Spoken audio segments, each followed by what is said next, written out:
Hello students, good evening to everyone. Wish you all very happy Teej. तो I hope video मिलने तक आप लोगों का तीज का सेलिब्रेशन भी हो चुका होगा. तो बेटा थोड़ा सा टाइम हम लोग अपनी स्टडी को भी देते हैं, ठीक है. आप नाइट में ये वाले वीडियो देख के नोट्स बना लें प्लीज़. तो बेटा हम अपनी बायोलॉजी के अंदर स्टडी कर रहे हैं बायोटेक्नोलॉजी, ठीक है, प्रिंसिपल एंड प्रोसेस वाला चैप्टर, जिसमें हम क्या स्टडी कर रहे हैं, tools in recombinant DNA technology, tools in rDNA technology और we can say recombinant DNA technology में यूज़ होने वाले टूल्स. सबसे पहले हमने क्या स्टडी किया था, रेस्ट्रिक्शन एंजाइम्स, जो कि ऑलरेडी आपको पहले वाली वीडियो में बता दिया गया है. रेस्ट्रिक्शन एंजाइम्स के टाइप्स एंड एक्शंस एंड उसकी नेमिंग. फिर हमने सेकेंड स्टार्ट किया क्लोनिंग वेक्टर. क्या स्टडी किया था बेटा, क्लोनिंग वेक्टर्स, ठीक है. क्लोनिंग वेक्टर्स किस तरह काम करते हैं, एक व्हीकल की तरह काम करते हैं, कैरियर की तरह काम करेंगे. और इस क्लोनिंग वेक्टर के लिए क्या क्या एसेंशियल फीचर्स होते हैं वो भी हम ऑलरेडी स्टडी कर चुके हैं. 3 फीचर्स मैंने आपको मेनली बताए थे एसेंशियल फीचर्स में. First one is presence of the origin of replication, second one is selectable marker and third one is unique recognition sites, ठीक है. अब हम आज की वीडियो में स्टडी करेंगे कि cloning vector for the plants. हम क्या स्टडी करेंगे कि प्लांट्स के केस में कौन कौन से क्लोनिंग वेक्टर होते हैं. पहले बेटा हमने क्लोनिंग वेक्टर में प्लाज्मिड के बारे में स्टडी किया था. फर्स्ट हमने प्लाज्मिड स्टडी किया एंड सेकेंड हम डिस्कस करेंगे क्लोनिंग वेक्टर्स फॉर प्लांट्स. कि प्लांट्स के केस में क्लोनिंग वेक्टर की तरह कौन काम करता है. तो प्लांट के केस में बेटा क्या होता है, एक ट्यूमर इंड्यूसिंग प्लाज्मिड होता है, एक सोयल बैक्टीरिया का. सोयल बैक्टीरिया का नाम क्या है, एग्रोबैक्टीरियम ट्यूमीफेशियंस. तो उस एग्रोबैक्टीरियम ट्यूमीफेशियंस का जो ट्यूमर इंड्यूसिंग प्लाज्मिड है, Ti plasmid, that act as the vector. इसमें हम क्या बताएंगे बेटा कि tumour inducing plasmid, tumour inducing, जिसको हम टीआई प्लाज्मिड कहते हैं, tumour inducing plasmid of a soil bacterium, of a soil bacterium, जिसका नाम क्या है बेटा, Agrobacterium tumefaciens. Tumefaciens, Agrobacterium tumefaciens is the name of that bacteria, जिसका ट्यूमर इंड्यूसिंग प्लाज्मिड होता है, टीआई प्लाज्मिड होता है. इस बैक्टीरिया को बेटा नॉन वायरुलेंट बना दिया जाता है. इसकी वायरुलेंस के लिए जो रिस्पॉन्सिबल जीन होता है ना, उसको इनएक्टिवेट करके, और फिर इसके इस टीआई प्लाज्मिड को यूज़ किया जाता है किसके तरह, एज ए वेक्टर, ठीक है. तो इसमें हम क्या कहेंगे कि tumour inducing plasmid of soil bacterium Agrobacterium tumefaciens is used as a vector. उसको हम एज ए वेक्टर यूज करते हैं, ठीक है. हम क्या करेंगे, ये एग्रोबैक्टीरियम ट्यूमीफेशियंस है, इसको हम क्या बना देते हैं, इट बिकम्स या फिर it is made non virulent. It has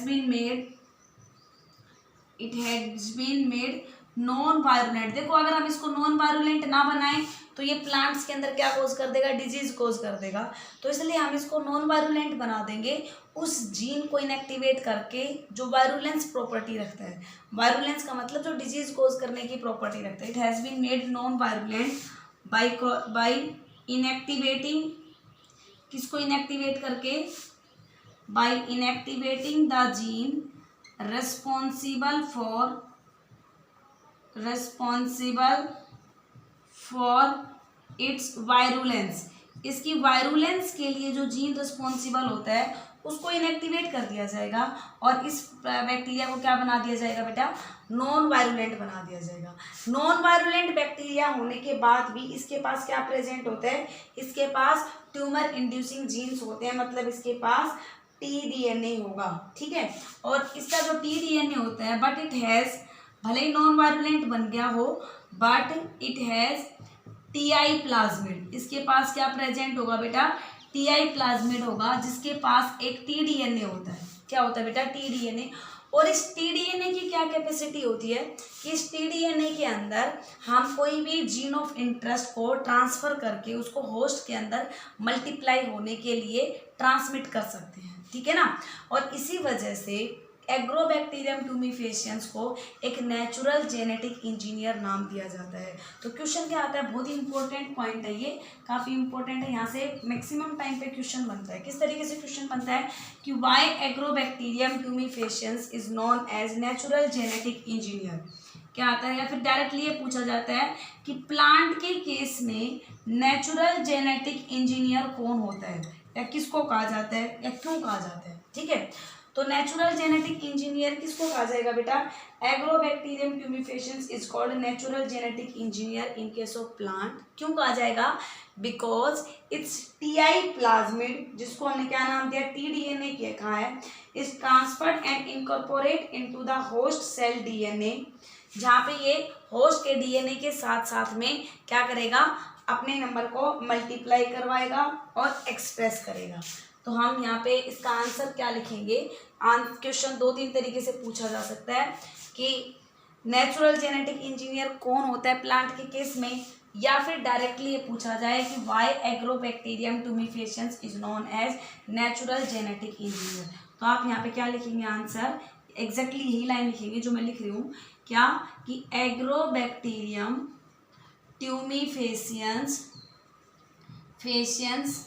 is called natural genetic engineer, क्या नाम दिया जाएगा बेटा उसको, natural genetic engineer in plants, is called natural genetic engineer in plants. क्यों कहा जाएगा बेटा, बिकॉज ऑफ इट्स टीडीएनए, और टीडीएनए किस में होता है, इसके टीआई प्लाज्मिड में, बिकॉज ऑफ इट्स टीडीएनए, जिसके पास क्या पावर है, which is transferred and incorporate, किसके अंदर इनकॉर्पोरेट और ट्रांसफर कर दिया जाता है, होस्ट की सेल के अंदर, in host cell DNA, host की सेल के डीएनए में, जहाँ पे वो अपने आप को होस्ट के डीएनए के साथ में एक्सप्रेस करता है। समझ में आई, सिंपल सी बात क्या बताई है कि भाई इसके जो टीडीएनए है ना, उसके पास सेम वैसी पावर होती है जैसे कि प्लाज्मिड के पास होती है, एक व्हीकल की तरह काम करता है, एक वेक्टर की तरह काम करता है कि ये उस होस्ट के सेल के डीएनए के साथ में उसके अंदर एंटर कर लेगा और उसके साथ साथ में ये मल्टीप्लाई करते हैं। ठीक है, तो इस वजह से हम इसे किस में यूज़ करते हैं, इसको हम प्लांट के केस में as a cloning vector use करते हैं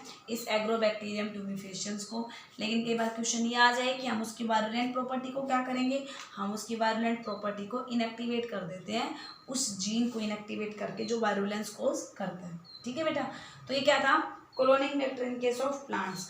अब थर्ड हम बात करते हैं बैक्टीरियोफेज, भी मैंने बताया था कि वो भी किसकी तरह काम करते हैं, they also act as the cloning vector. पहला प्लाज्मिड पढ़ा, सेकंड हमने एग्रोबैक्टीरियम ट्यूमिफेशियंस पढ़ा, थर्ड हम पढ़ेंगे disarmed virus as a vector, और we can say bacteriophage as a vector, कि बैक्टीरियोफेज किस तरीके से एक वेक्टर की तरह काम करता है। तो बेटा जो बैक्टीरिया के वायरस होते हैं जिनको हम बैक्टीरियोफेज कहते हैं, they are used as clone for introducing the desired gene into the bacteria. तो हम क्या नाम देंगे कि बैक्टीरियल वायरस, जिनका क्या नाम दिया जाता है बेटा, which are also known as bacteriophage. तो बैक्टीरिया के जो वायरस होते हैं उनको बैक्टीरियोफेज कहा जाएगा। These bacteriophage are also used as clone for introducing, they are also used for introducing, किसको इंट्रोड्यूस करना है बेटा, डिजायर्ड जीन को, introducing the desired gene into the host cell, host की सेल के अंदर डिजायर्ड जीन को इंट्रोड्यूस करने के ये काम आते हैं ये वाले भी। इसमें जो रिट्रोवायरस होता है, जिसके पास एक कैपेसिटी होती है कैंसरस सेल में भी मल्टीप्लाई करने की, तो इसमें बेटा रिट्रोवायरस क्या करते हैं, एक नॉर्मल सेल को कैंसरस सेल में कन्वर्ट कर देते हैं। इनको भी इस पर्पज़ के लिए यूज़ किया जाता है एज ए वेक्टर, कि इनके पास भी क्या पावर होती है कि एक डिजायर्ड जीन को या होस्ट सेल के अंदर इंट्रोड्यूस करा देते हैं। ऐसे ही कुछ और एग्जाम्पल भी, हार्पस वायरस है, एडिनो वायरस है, cauliflower mosaic virus in case of plants, they all are the bacteriophage which act as the vector, जो किसकी तरह काम करते हैं बेटा, वेक्टर की तरह काम करते हैं। ठीक है, फर्स्ट हमने प्लाज्मिड पढ़ा, सेकंड वन हमने क्लोनिंग वेक्टर प्लांट में एग्रोबैक्टीरियम ट्यूमिफेशियंस पढ़ा, जिसको हमने टीआई प्लाज्मिड नाम दिया, थर्ड हमने बैक्टीरियोफेज पढ़ा। अब हम फोर्थ डिस्कस करेंगे कोस्मिड के बारे में। सेकेंड क्लोनिंग वेक्टर की तरह काम करने वाले कौन आते हैं बेटा, कोस्मिड। व्हाट इज कोस्मिड, कोस्मिड क्या होते हैं बेटा, they are a type of the plasmid जिसके अंदर हमने क्या इंसर्ट करवा दिया है, लैम्डा की कोस साइट को इंसर्ट करा दिया है। they are plasmid in which phase cos site has been inserted, जिसमें बैक्टीरियोफेज की कोस साइट को क्या कर दिया गया है, इंसर्ट कर दिया गया है। उसको हम क्या नाम देते हैं, कोस्मिड नाम देते हैं। और ये कोस्मिड भी एक वेक्टर की तरह काम करता है। ये लार्ज डीएनए के सेगमेंट को कैरी करता है। It is used to transfer large DNA segment. जब डीएनए का सेगमेंट लार्ज होता है तो उसको ट्रांसफर करने के कौन काम आता है, कोस्मिड। और कोस्मिड की तरह ही एक फेजमिड भी होता है। क्या होता है बेटा, एक कोस्मिड के ही जैसे एक फेजमिड होता है। और ये फेजमिड कैसे बनाया जाता है, रिकम्बिनेंट फेज डीएनए को जब प्लाज्मिड में डाल दिया जाता है, रिकम्बिनेंट फेज डीएनए को प्लाज्मिड के अंदर अगर ट्रांसफर किया जाता है तो उससे क्या बन जाता है, फेजमिड बन जाता है। और ये फेजमिड भी किसकी तरह काम करता है, एक वेक्टर की तरह काम करता है। एंड लास्ट वन इज जो क्लोनिंग वेक्टर की तरह काम करेंगे, they are artificial chromosomes. Next है आर्टिफिशियल क्रोमोसोम और also act as the cloning vector. जब डीएनए का सेगमेंट जिसको हमें ट्रांसफर करना है, जो डिजायर्ड डीएनए सेगमेंट है, अगर वो 100 किलो बेस पेयर से ज़्यादा का हो, इससे लार्जर डीएनए सेगमेंट होता है, तो उसको ट्रांसफर करने के काम कौन आते हैं, आर्टिफिशियल क्रोमोसोम। अब आर्टिफिशियल क्रोमोसोम कौन कौन से होते हैं, मतलब bacterial artificial chromosome, yeast artificial chromosome and एक आता है मेमेलियन आर्टिफिशियल क्रोमोसोम। ये सारे के सारे क्या हैं, artificial chromosome. Bacterial artificial chromosome, yeast artificial chromosome, they all act as the, MAC का मतलब क्या बेटा यहाँ पे, मेमेलियन आर्टिफिशियल क्रोमोसोम। ये लार्ज डीएनए के सेगमेंट को ट्रांसफर करने के लिए एक क्लोनिंग वेक्टर की तरह काम करते हैं। तो ये हमने सेकंड टूल पढ़ लिया है रिकम्बिनेंट डीएनए टेक्नोलॉजी के अंदर। कंप्लीट हो गया हमारा second tool, that is cloning vectors. हमने अलग अलग टाइप के पढ़े, प्लाज्मिड के बारे में, cloning vector in case of plants, cosmid, phagemid, bacteriophage, artificial chromosome, all of these are the cloning vector. अब हम नेक्स्ट डिस्कस करेंगे रिकम्बिनेंट डीएनए टेक्नोलॉजी में यूज होने वाला थर्ड टूल। ठीक है, तो तीसरा मेन इंपॉर्टेंट टूल कौन सा होगा यहाँ पे यूज होने वाला। देखो हमारे पास एंजाइम भी आ गया, हमारे पास वेक्टर भी आ गया। अब हमें डिजायर्ड डीएनए सेगमेंट को किसके अंदर ट्रांसफर करना है बेटा, होस्ट के अंदर ट्रांसफर करना है। तो हमारे पास क्या होना चाहिए, कंपिटेंट होस्ट होना चाहिए। तो थर्ड टूल क्या आएगा, कंपिटेंट होस्ट। अब कंपिटेंसी का मतलब क्या होता है, मैंने यहाँ पे जो कंपिटेंट वर्ड यूज किया है, competency is that property, is that power of the host cell to receive the foreign DNA molecules. कि हमारे पास एक डिजायर्ड डीएनए सेगमेंट को इंट्रोड्यूस करा के हमने एक आरडीएनए बनाया है। अब उस आरडीएनए को हमें होस्ट सेल के अंदर डालना है। तो उस होस्ट की सेल की कितनी कैपेसिटी है, कितनी पावर है उस डीएनए को लेने की, that power is known as competency. उसको हम क्या नाम देते हैं बेटा, कंपिटेंस का हम मतलब होगा, it is the ability to pick up the genes from outside by a host cell. तो कैसे डिफाइन करेंगे बेटा कंपिटेंस को, it is the ability to pick up the gene और plasmid from outside by the host cell. तो host cell की वो power जिससे वो बाहर से एक जीन को और एक प्लाज्मिड को पिकअप करे, उस कैपेसिटी को, उस पावर को, उस एबिलिटी को हम क्या नाम देते हैं, कंपिटेंसी नाम देते हैं बेटा। और ऐसा होस्ट जो पिकअप कर सके एक जीन को, एक प्लाज्मिड को, उसको हम कंपिटेंट होस्ट कहते हैं। हालांकि डीएनए जो होता है ना, डीएनए इज हाइड्रोफिलिक सब्सटेंस। कैसा होता है डीएनए, हाइड्रोफिलिक सब्सटेंस होता है। तो ये हाइड्रोफिलिक मॉलिक्यूल्स हैं, वो सेल मेम्ब्रेन के थ्रू मूव नहीं कर सकते। It is hydrophilic molecule, so it can not move through the cell membrane.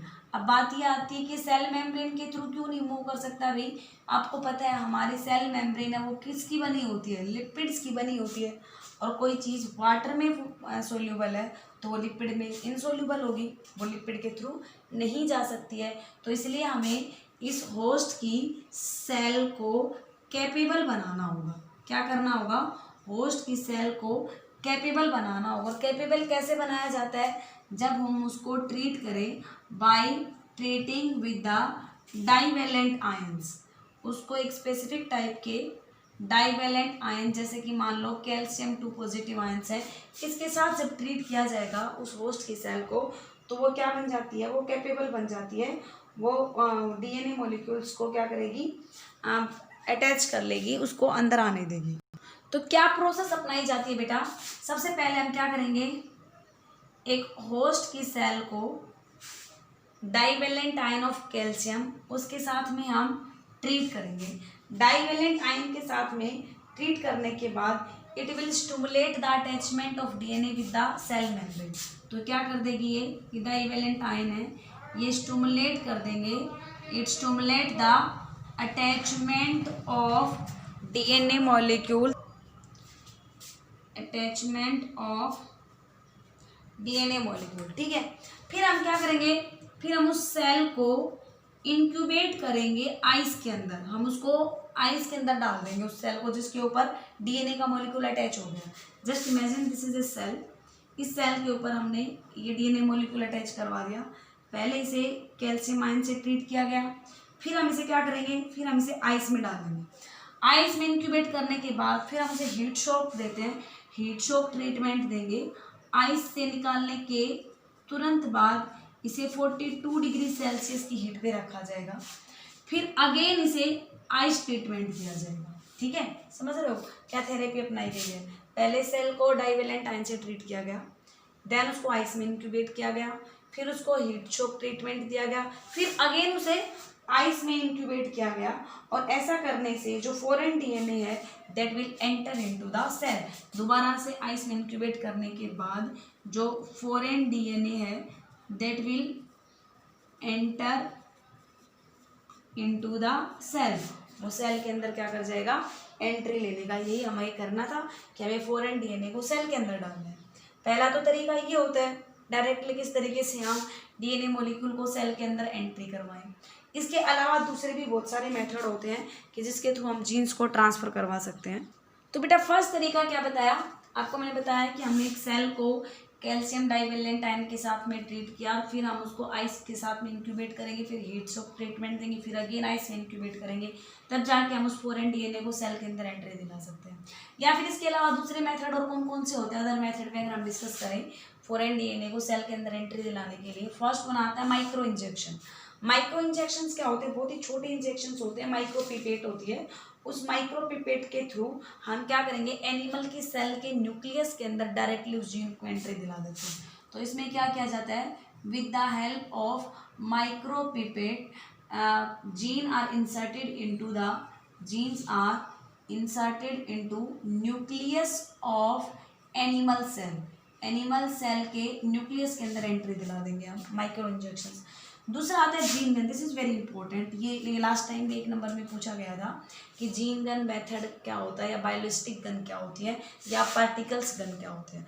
Biolistic gun क्या होती है? इसके अंदर टंगस्टन या गोल्ड के जो पार्टिकल्स होते हैं, टंगस्टन या गोल्ड के पार्टिकल्स को कोड किया जाता है एक डिजायर्ड जीन से। मान लो कि हमारे पास एक गोल्ड का कोई पार्टिकल्स है बहुत ही छोटा सा, और उसकी चारों तरफ हमने उस डिजायर्ड जीन को क्या कर दिया? रैप कर दिया। या ये पार्टिकल्स हम टंगस्टन का यूज कर सकते हैं। तो जीन गन्स या बायोलिस्टिक गन्स हैं टंगस्टन या फिर गोल्ड पार्टिकल्स। टंगस्टन या gold particles are coated with desired gene. हम उसको किससे कोट कर देते हैं बेटा? डिजायर्ड जीन से कोट कर देते हैं। तो वो एक टाइप से क्या बन गई? एक टाइप से वो हमारे पास बुलेट बन गई। और फिर उस बुलेट को क्या करेंगे? एक बहुत ज़्यादा ग्रेट फोर्स के साथ में उसको प्लांट की सेल पे बॉम्बार्ड करते हैं। क्या करेंगे? डिजायर्ड जीन को प्लांट की सेल पे बॉम्बार्ड करते हैं और फिर उसको हम प्लांट की सेल के अंदर एंट्री दिला देते हैं। तो जीन गन और बायोलिस्टिक गन है, they are used for the plant cell in which tungsten and gold particles are coated with the desired gene and then they are bombarded with great force, bombarded with the great force on plant cell, और फिर वो plant की cell में क्या कर लेती हैं, इस तरीके से एंट्री ले लेती हैं। ठीक है बेटा। फिर थर्ड जो तरीका आता है तीसरा, डिसआर्म्ड पैथोजन। बेटा ये कई बार क्या होता है कि जो पैथोजन है उनको नॉन वायरुलेंट बना के भी हम उसके थ्रू क्या कर सकते हैं, एक फॉरेन डीएनए को क्या कर देंगे, एक रिकम्बिनेंट डीएनए को होस्ट में डाल देते हैं। तो some time they are also used to transfer the recombinant DNA into the host। इनको भी हम होस्ट के अंदर यूज कर सकते हैं। तो ये था हमारे tools in the recombinant DNA technology. हमने थर्ड टूल भी पढ़ लिया है, होस्ट को कैसे कॉम्पिटेंट बनाया जाए, या फिर कौन कौन से दूसरे मेथड होते हैं जिनके थ्रू हम एक डिजायर्ड जीन को होस्ट की सेल के अंदर एंट्री दिलाएंगे। ठीक है बेटा। तो ये सारे के सारे हमने आज इस वीडियो तक यहाँ तक रिकम्बिनेंट डीएनए टेक्नोलॉजी के अंदर टूल्स को स्टडी कर लिया है। अब हम स्टडी करेंगे नेक्स्ट वाली वीडियो के अंदर देखिए रिकम्बिनेंट डीएनए टेक्नोलॉजी की प्रोसेस किस तरीके से कैरी आउट की जाती है, कौन कौन से इसमें स्टेप्स इन्वॉल्व होते हैं और वो प्रोसेस कंप्लीट कैसे होते हैं। तो इसके लिए आप नेक्स्ट वीडियो देखेंगे। तब तक आप इस वीडियो से देख के अपने प्रॉपर नोट्स बना लें, क्वेश्चंस को सॉल्व करें। कोई डाउट हो तो मुझे व्हाट्सएप करें। ओके बेटा, थैंक यू।